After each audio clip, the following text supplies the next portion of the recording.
Hey, welcome back to Kaijutopia. I am your humble host, Tom. And we are going to be doing some hero VFX work. To those of you who don't know, I am currently working on this stop motion animated project called Big Damned Heroes versus Big Damned Villains.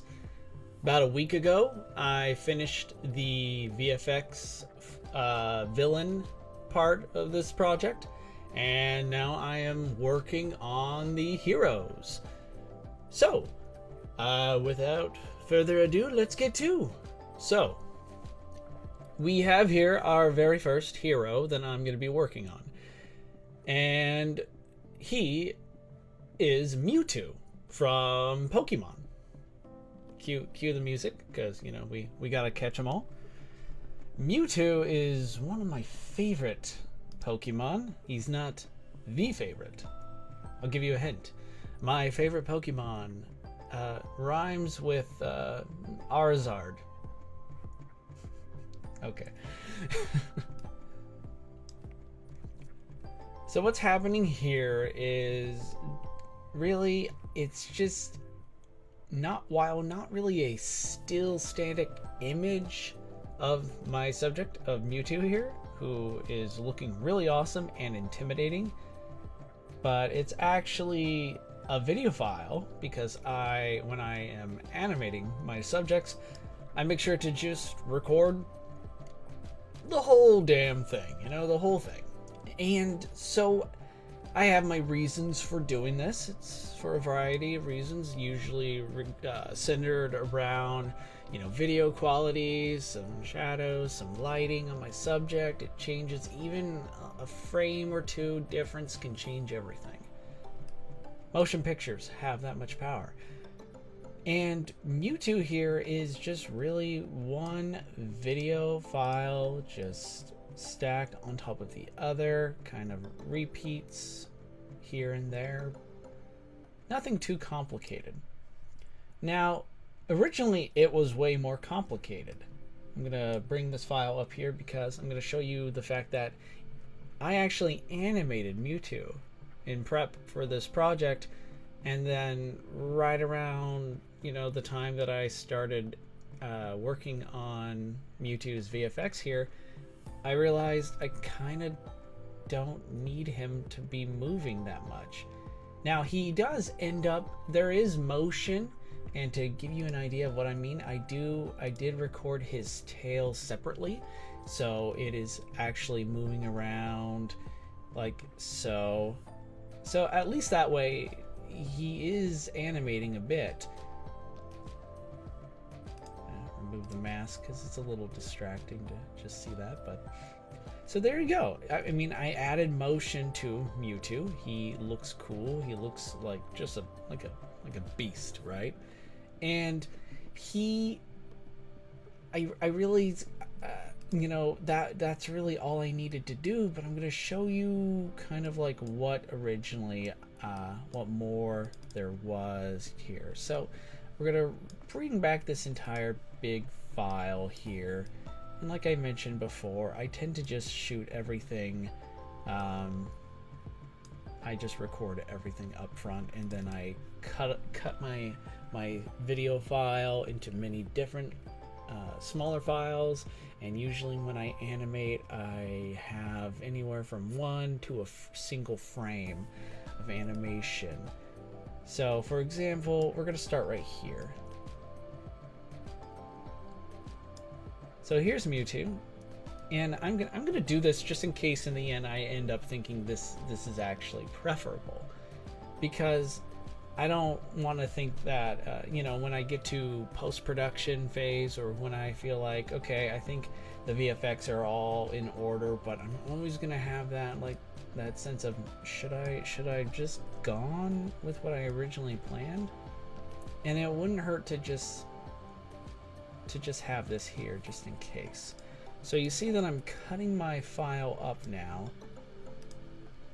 and I started off with 1 frame, and now there's movement. Movie magic right here. unfolding right before your very eyes.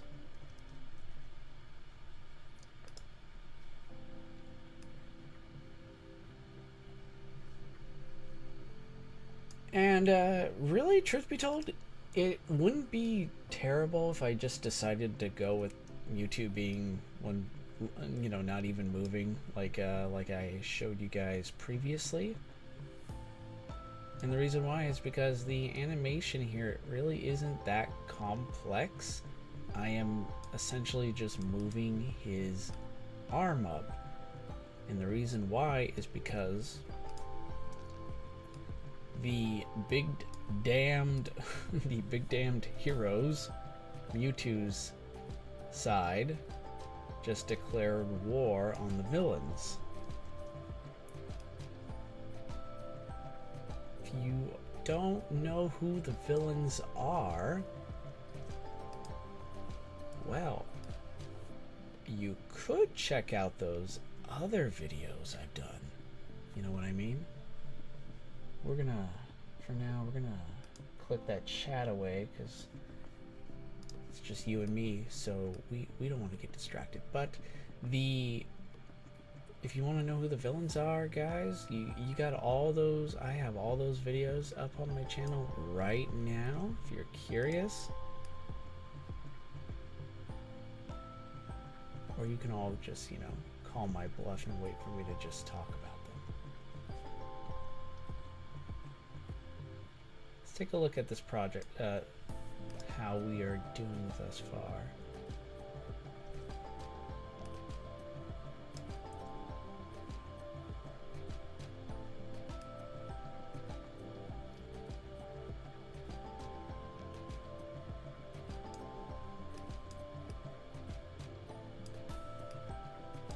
Another advantage to just shooting all in video is that I have the opportunity to well revise on the spot. So what I just did just now, I noticed there was more lighting, more saturation on Mewtwo, like around his leg and such, around his thigh, so that, you know, I could just move the file back and forth till, you know, it's adjusted till the lighting is more consistent to my liking.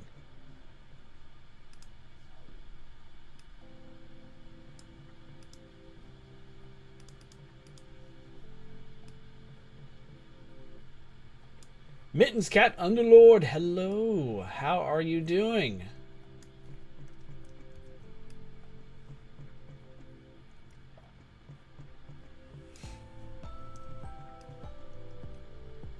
As you can see, we are working with Mewtwo.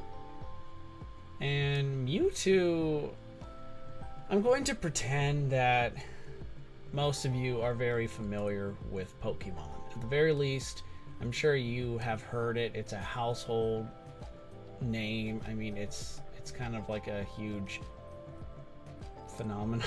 I mean, it's a very beloved series franchise that I was into a lot as a kid. And man, it's kind of interesting to try and look back on the time when you walked into your first into the, you know, card store and buying your first Pokemon card pack. That whole mystery of what's inside. You don't really know who you're gonna get, and that was pretty cool. And back then, like, I just remember like wanting to do that because it was the new thing at school. Everybody, you know, seemed to like it, and of course, while I'm not saying I jumped on every bandwagon, like whatever was popular, oh yeah, totally ate it all up. Usually not, but it's definitely one of those fads where it was like, wow, this is actually really cool, and I'm stunned that what I like is suddenly it seems like the norm.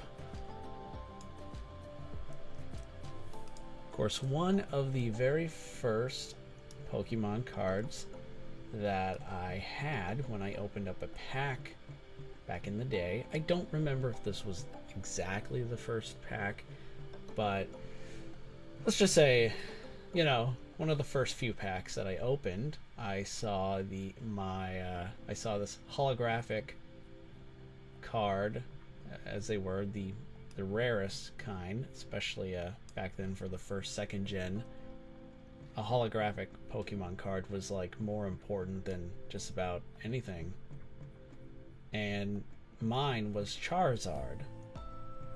And of course, being a Godzilla dinosaur fan and such, I'm just like, oh yeah, now we're talking. I had no idea who that was. I just am like, okay, he looks cool. He looks more like my type of Pokemon, so we're cool. Let's go with it.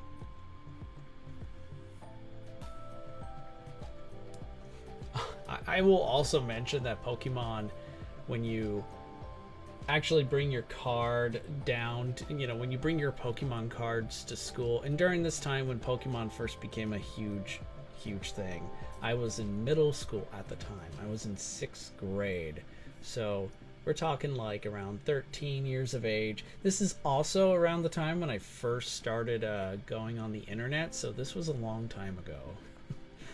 I'm a lot older than I look. I'll just leave it at that for now. If people want to guess my age someday, go for it. But everyone started bringing their Pokemon cards to school, and almost immediately it became a great crash course in negotiating. You had to learn how to negotiate, how to not get ripped off, because everybody, I don't want to like sound hyperbolic, but when it came time to start like trading Pokemon cards, it was like something fierce. Feelings were broken and friendships were burned overnight. This became like such a serious business that it's like insane. And while there definitely were times where it's kind of like it's a bummer that people had a really rough time with this, I kind of liked it. It kind of helped that at the time I was like the only guy in school that had Charizard, so of course everybody wants to like, oh my gosh, how are we gonna get Tom's Charizard? We gotta trade something cool. And I was, you know, that kind of person that would be all like, man, that is such a great offer. Thank you. I mean, you're offering your Blastoise, your Venusaur, and even your Machamp to me, on top of a couple other, like an Ivysaur here and a Charmeleon. That is so nice of you. That is such a great, wonderful deal. Unfortunately, this card means a lot to me, and it's just not for sale.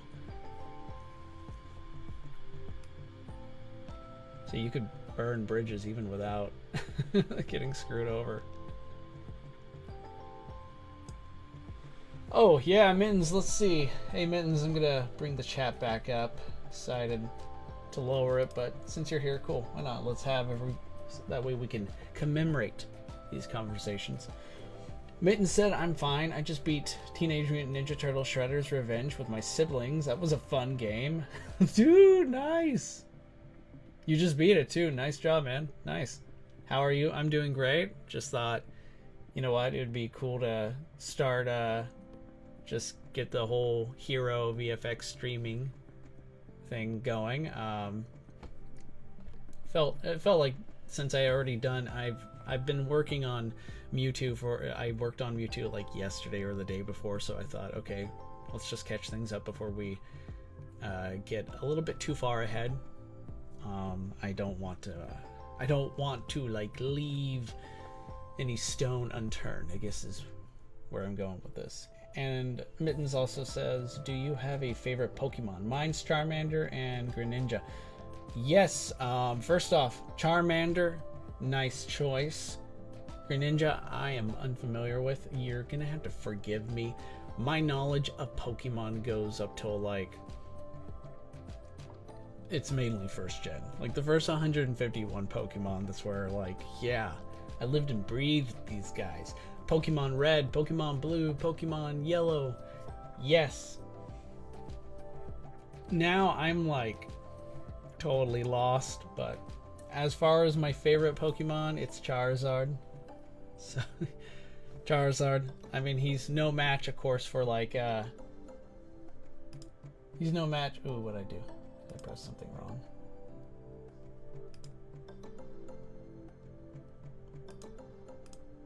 Sorry, I clicked on something perhaps I shouldn't have clicked on.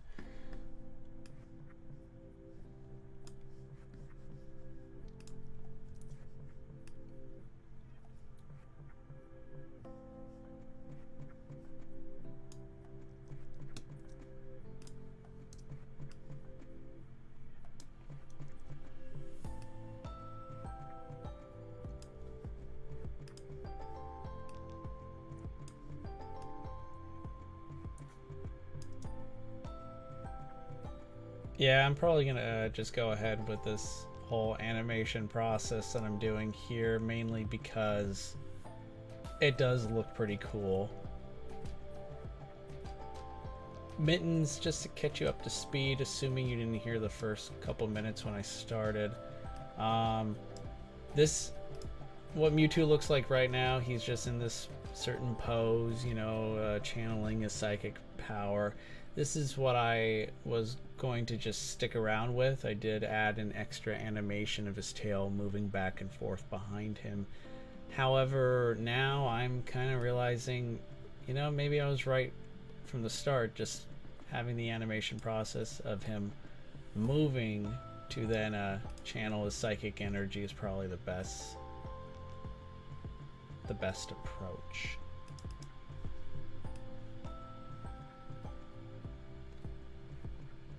But man, Mittens, I love Charmander, Charmeleon, Charizard, the whole thing.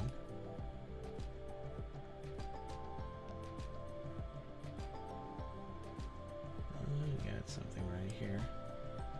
Every once in a while when I'm animating, I make the mistake of moving my subject a little bit too much. But instead of worrying, like, oh no, I'm gonna have to go back and edit the whole thing, you really don't have to.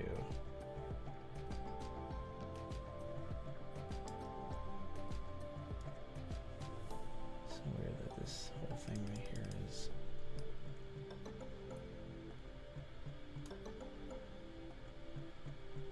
kind of blurred out a bit.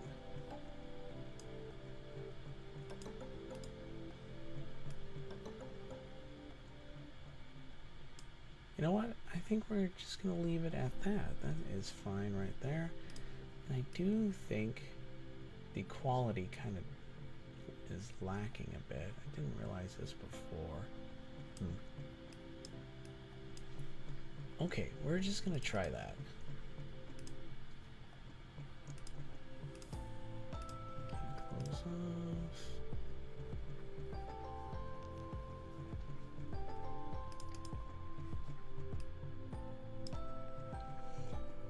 I don't know much about Pokemon either. Greninja is a ninja frog with a tongue for a scarf, and it's a water dark type.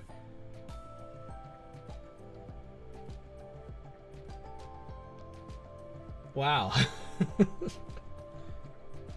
Like, what's that line go? At first you had my curiosity. Now you have my attention. That sounds awesome.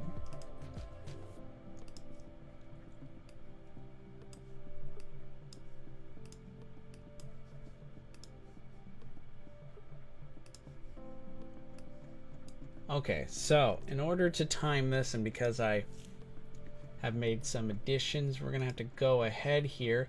So this is interesting because here we have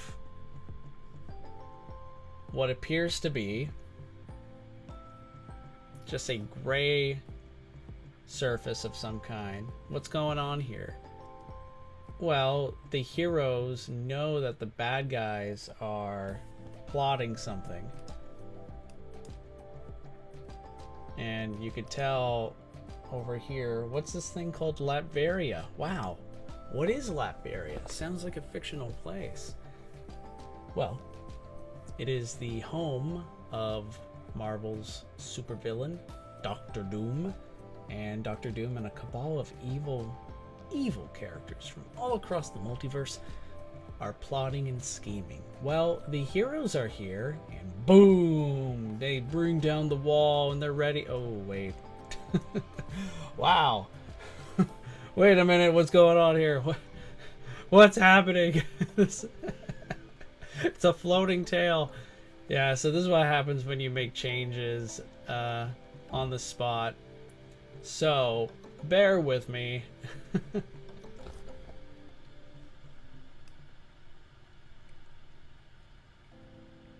think right about here is where we're gonna have Mewtwo begin his whole thing. Begin his whole thing. By that I mean, sorry, that was just gibberish. I just mean like he's going to do some animation work. There we go. Yes, here we are. I'm gonna have to make revisions, but it's cool because, you know, this is about breaking down VFX. It's about, well, if you have any questions like how do I do this, how do I do that, if you need a tutorial lesson, if you need help, maybe you're working on a project right this second and there's just something that's like fixing you, right? You just don't know how to figure this part out. Well, say no more. Let me know and I could be of service.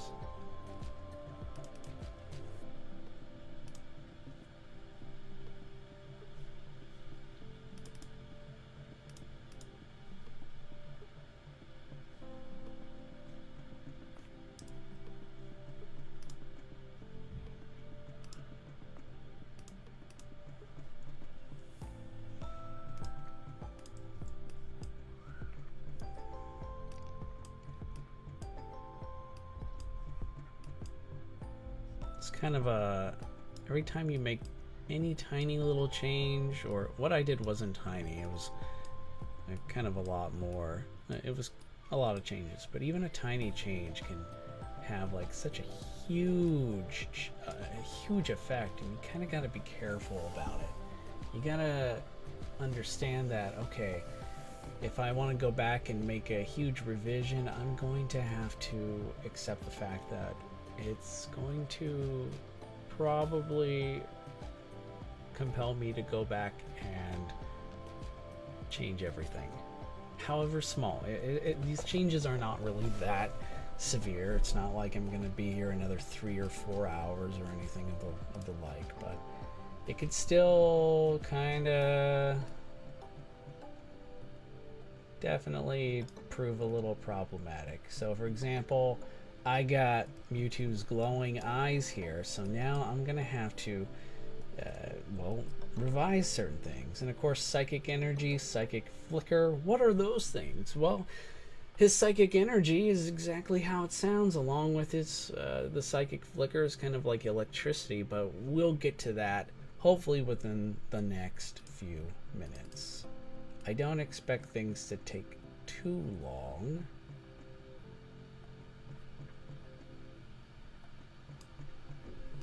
Okay, here's where I think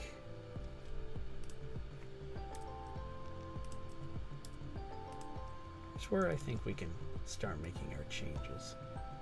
So we got Mewtwo's eyes, and things are going to be a little off, and that's fine. Let's see what we can do.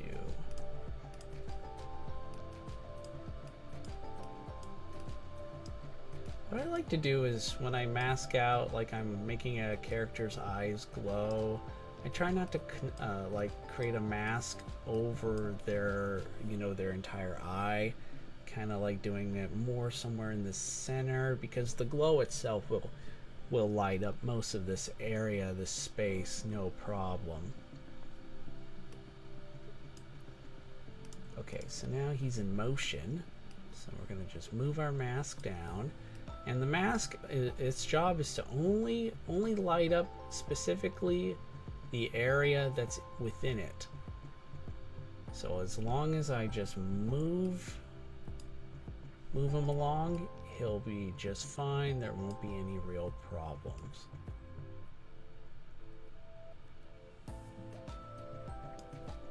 Of course, I am not covering everything okay.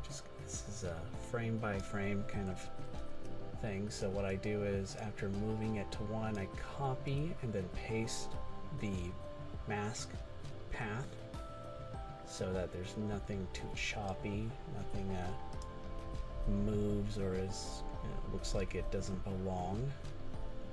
And that seems to be all I had to do, although I do feel like I need to redo this one. Gamer time! Welcome! I hope you are doing well, my friend. It's good to see you again. Mittens Cat Underlord was kind enough to keep me company. It was great company, and appreciate you both being here.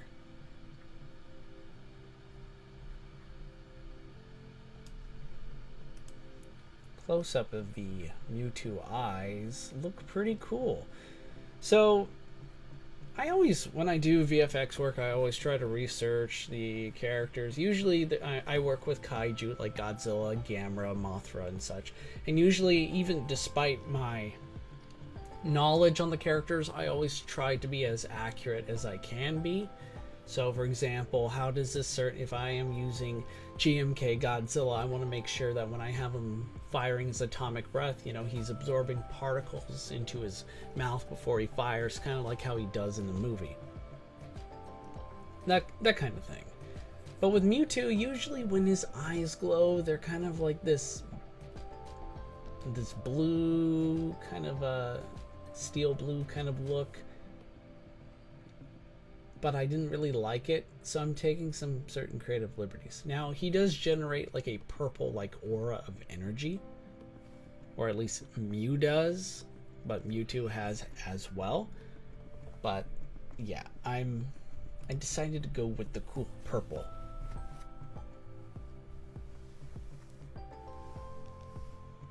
I'm missing out on a really cool conversation in the chat right now. Mittens mentioned that yesterday I got a figure of Dinobot from Beast Wars. Let's go. Let's go, guys. Beast Wars is made of so much win. Oh.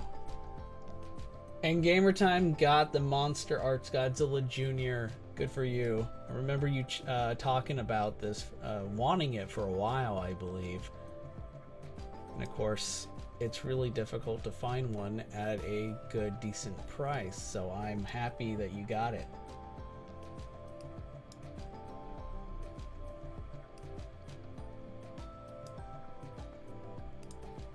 And we're bringing in our psychic energy.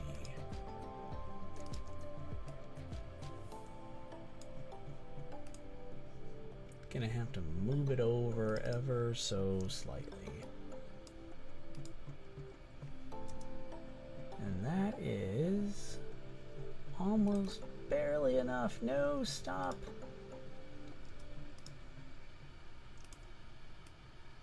My computer sometimes has a mind of its own. It just wants to edit, wants to do the VFX so badly.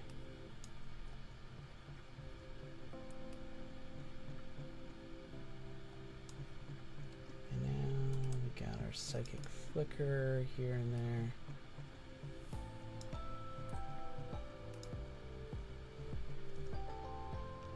What I mean by the flicker, it's where I actually don't think I need to move too much here. This actually looks okay.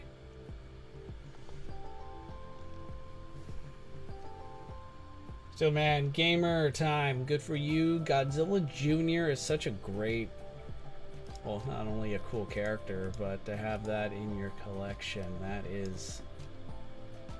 feels like not only an achievement unlocked, but you can finally check that off your list. Okay, we're gonna check and see how things are going right here. Mewtwo is bringing down the walls of doom. Now Mewtwo looks like he could be like a one hero army at this point, right? I remember when Pokemon the first movie, Mewtwo Strikes Back, first was received a North American release. I was so young at the time, and I was so happy, like, and excited, like, Pokemon, there's a Pokemon movie. I get to go watch Pokemon in a movie theater. It was almost as exciting as seeing Godzilla 2000 in theaters, which I believe came out around the same time as the first Pokemon movie. But man, it turned out to be far more kind of thought-provoking than expected. In fact, my friend, mentor, he was this really cool guy. I guess a little bit personal info for you guys. I was raised by a single mother, so I did not have a dad, but I most certainly had several father-like figures throughout my life. And this guy, he was both like a really good friend and a mentor, kind of like a dad to me in many ways. And as much as it killed him to take me to the movies because my interest and his interest did not align all that much, like, he was kind enough to take me to Godzilla 2000 to see that movie in theaters, and while I was having a blast, he of course was just like, this is not what I like, oh my gosh. But you know, that's a testament to how his good nature, and what a good guy he was. But he took me to see this movie, the Pokemon the first movie with Mewtwo, and even though it's not like he liked the movie, it definitely generated interesting discussions.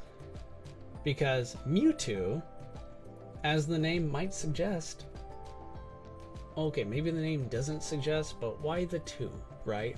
Where does the Mewtwo, what's the point of that? Is there a Mew 1?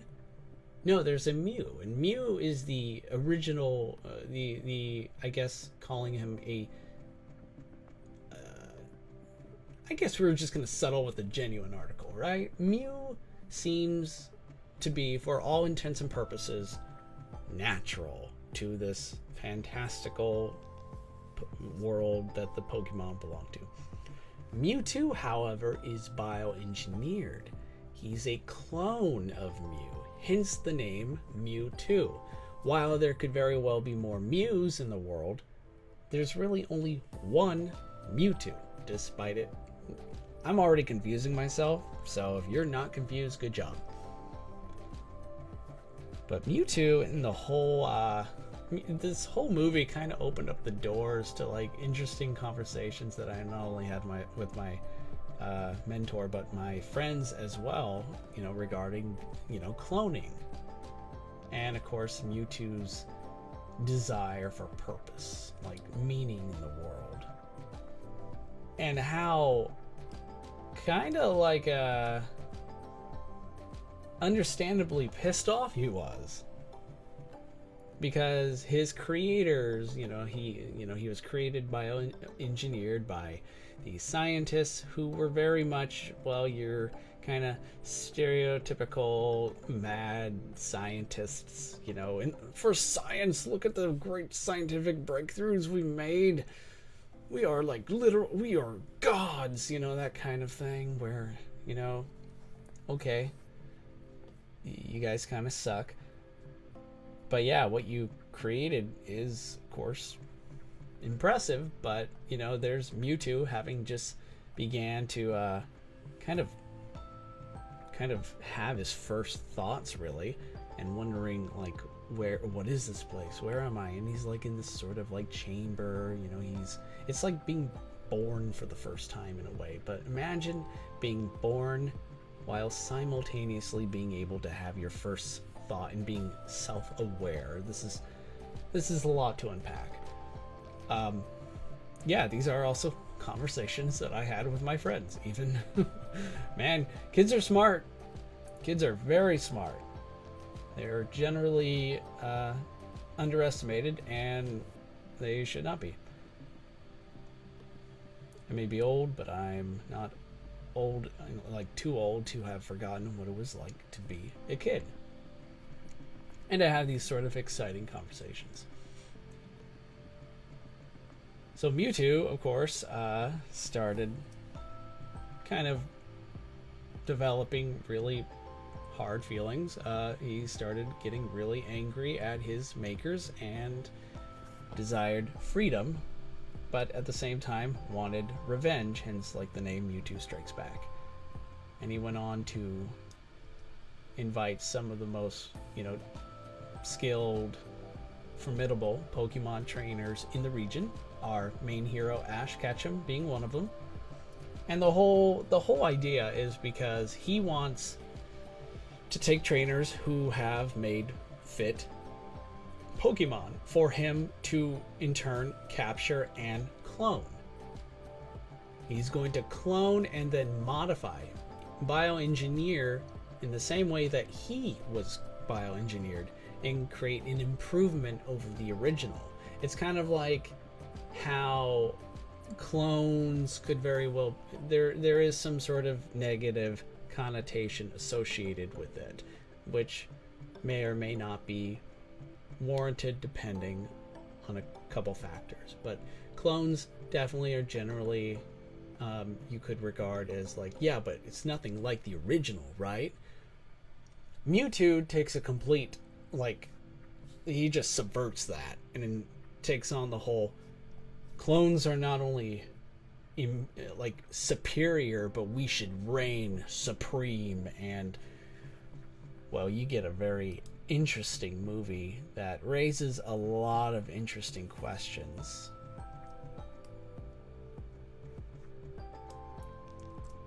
All right, let's take a look at what we've done so far. We have our Mewtwo here. I'm gonna raise him down a bit. There we go.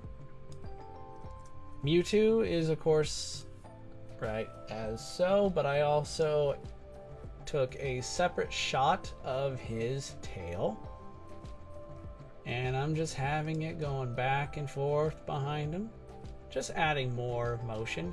The tail itself is just a still image. I didn't actually, go up and just move the tail back and forth and such.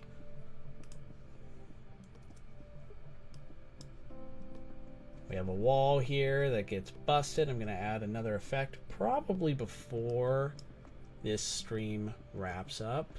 I'm hoping not to be on too long today. I'm sure the next stream will, of course, take up more time, but for now, let's see.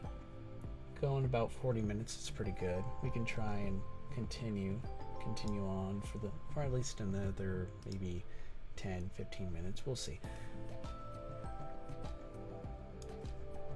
This is the background that I use. The background, this is, I believe, a place somewhere in Sweden, if I'm not mistaken. I go on what's called Adobe Stock, where you can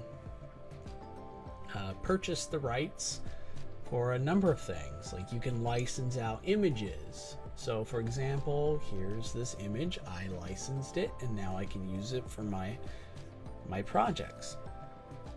You could, most people I'm sure would just go on like Google and find a cool image on there and just save it and then use it. But I really want to support the artist, in this case the photographer.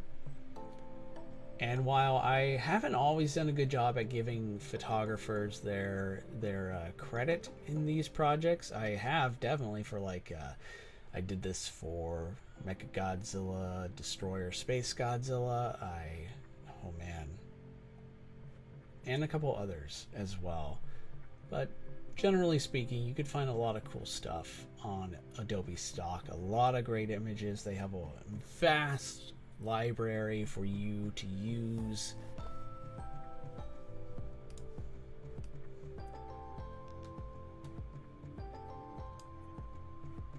All right, a couple questions in the chat right here. not just questions. Mitten said, me and my brother had a thought-provoking conversation like about Star Wars and how the clone army of the Republic and the droid army of the Separatists are in a way the same. Well said. You know, that's... I really dig these sort of conversations. So it's good for you and your brother, Mittens, to have these sort of conversations. A lot of people tend to underestimate, like, say, science fiction, or, you know, anything that's fake or anything that's fictional. You know, you would be surprised by how even something that's fantastical can still inspire thought-provoking discussions that have a very real effect on how you see the real world. It can actually influence you not only as a person, but how we react and treat one another, and of course the sort of just ideas, notions that could very well go on to change, maybe not the world, but it could change ourselves and how we react. Gamer Time has a question. Hey Tom, are you slowly building up a Godzilla vs. Biollante stop motion? So I'm assuming you mean an original stop motion project, because I did start doing recreations of Godzilla vs. Biollante in VFX form, and I do intend to go back and kind of make my own recreation of Godzilla and Biolante's final battle, perhaps in the next couple months once I get other projects complete, especially a big Godzilla one that's literally right around the corner, right when this project is done. But I'm not planning a Godzilla versus oh, that's what you meant. Great. Okay, cool. Or do you plan to continue Godzilla Prodigal Son with Biollante? So I did leave the door wide open for Space Godzilla Prodigal Son to have a sequel, and that could very well be the case somewhere down the line. There are no plans for that, not only in the immediate future, but I would say it might take a while, and it really is something that could remain open-ended indefinitely. It's true that the door was left open because in the end, of course, we can hear Biollante, and in some ways my crack at doing a Space Godzilla origin story kind of had a sort of a twist in the end, where unlike in the movies, Biollante is theorized to have been responsible for creating Space Godzilla. I kind of I flip that. I do a little bit of the opposite. And oh, Mittens is wondering, what is Prodigal Son? Prodigal Son, Space Godzilla Prodigal Son is a stop motion project of mine. I made it a couple years ago. You should check it out, Mittens, and let me know what you think, because it's one of my favorites, hands down. I watched it not too long ago to refresh my memory, and usually it's difficult for me to go back and watch some movies I've made, or just read stories I've written, or anything that I've done in the past and not have a rough time. But with this, I really am proud, and still am, because I think it turned out really good. It's like 9 minutes long, so it's short. It's a short film, but it's not as short as, you know, what I usually make. So Mittens, you might like it. Let me know what you think if you ever get a chance.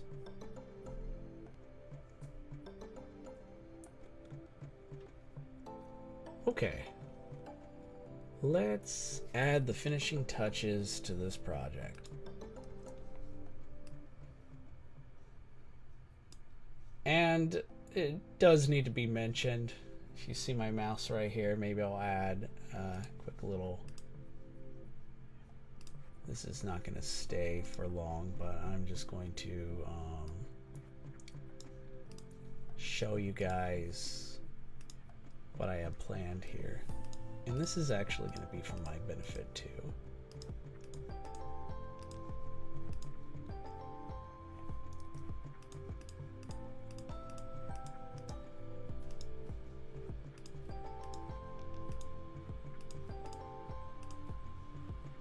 That's going to look a little off, but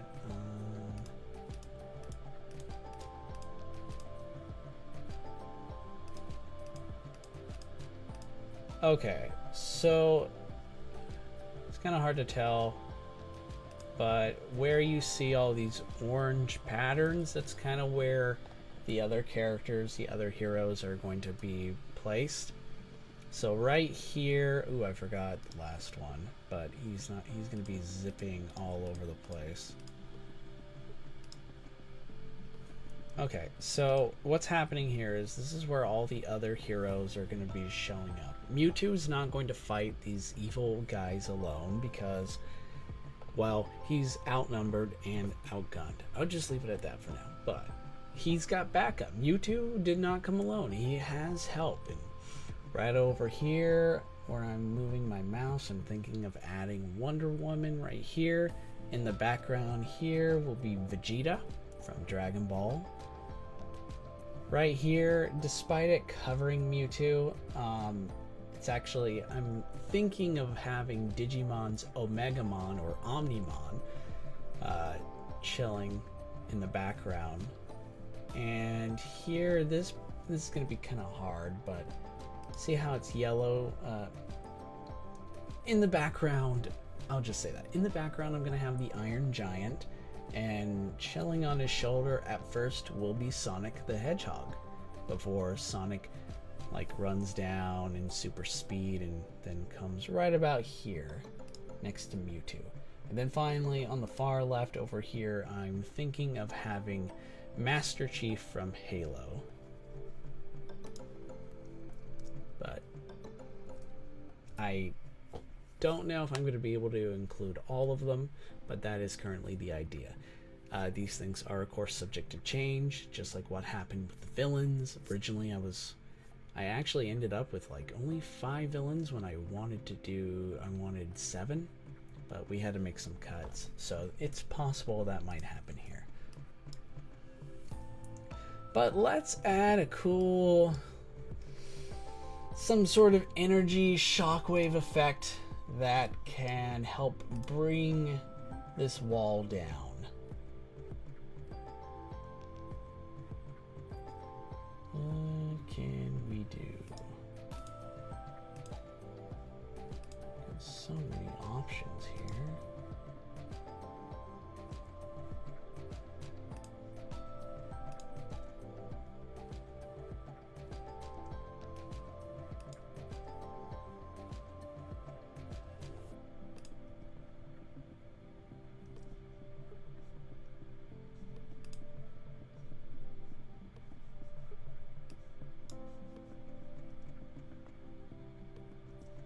Oh, that's cool.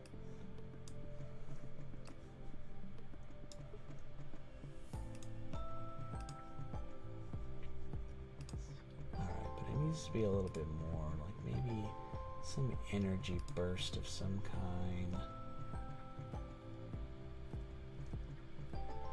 followed by a really cool looking shockwave.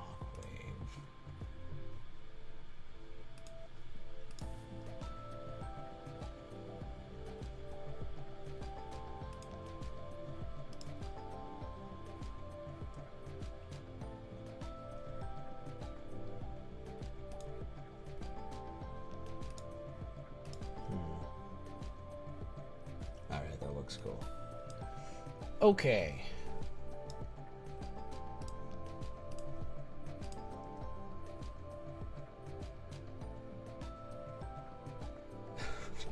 Oh man, already looks pretty cool, but let's see.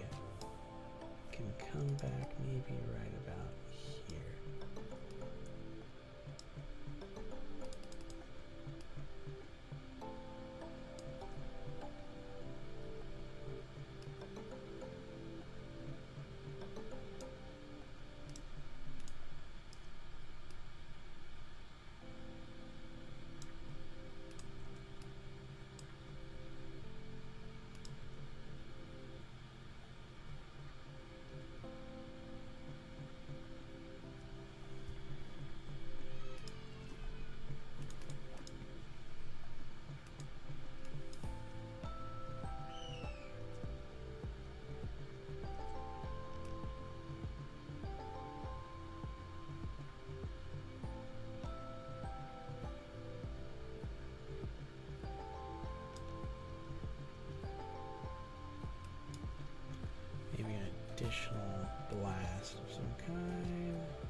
looking pretty cool. We're gonna take these effects. We're gonna pre-compose them. Mewtwo ball, or attack is what we can just call it.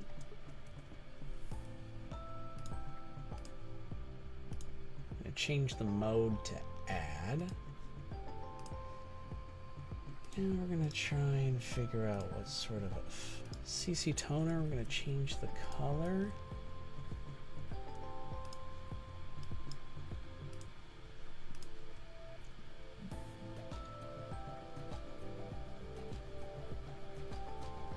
Oh wow, wait a minute.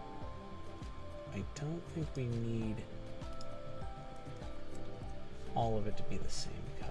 So let's go in and we're just going to make the ripple purple, but the electricity can remain cool. That way, because we could see as electricity still remains that bluish tint, so we can maintain that sort of consistency. Also, we did add a shadow to Mewtwo, so right down here we can see him moving his tail. Well, now we do. You can see his tail kind of moving around. Once he, there we go. Kind of see bits of it right there. Of course, there's his shadow on the surface.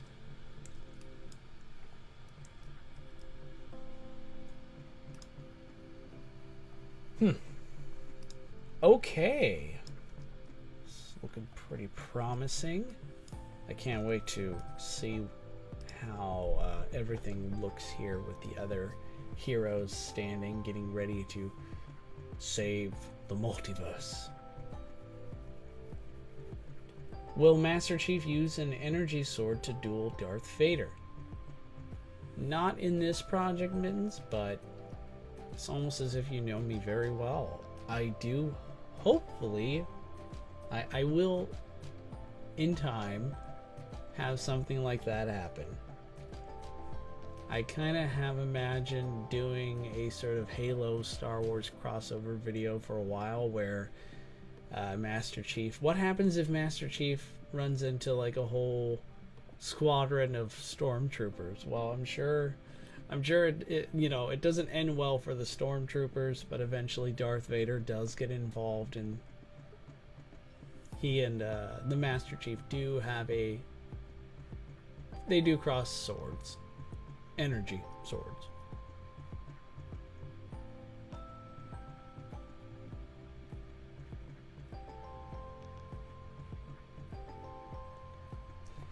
Alright guys, I think we are calling it now. This went really well. One thing I am probably going to do later is add certain other revisions here and there, but right now, this is a great start.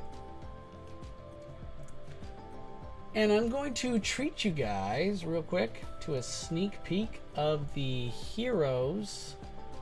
Sorry, not the heroes, but the villain final VFX shot. You get to see it all right here. Let me show you guys. I'm gonna remove me in the chat for a second. Alright, so we have Lord Zed from Mighty Morphin Power Rangers. We have Frieza from Dragon Ball Z. Doctor Doom from Marvel, Darkseid from DC Comics, and Darth Vader from Star Wars. And right here in the front, we could see Doctor Doom generating holograms, magical holograms of some of the most powerful artifacts in the multiverse. We see the Halo ring from Halo. And now we see the Death Star from Star Wars. This is the Infinity Gauntlet from Marvel. And then a quick little shot of Dragon Ball. But then suddenly the villains are attacked.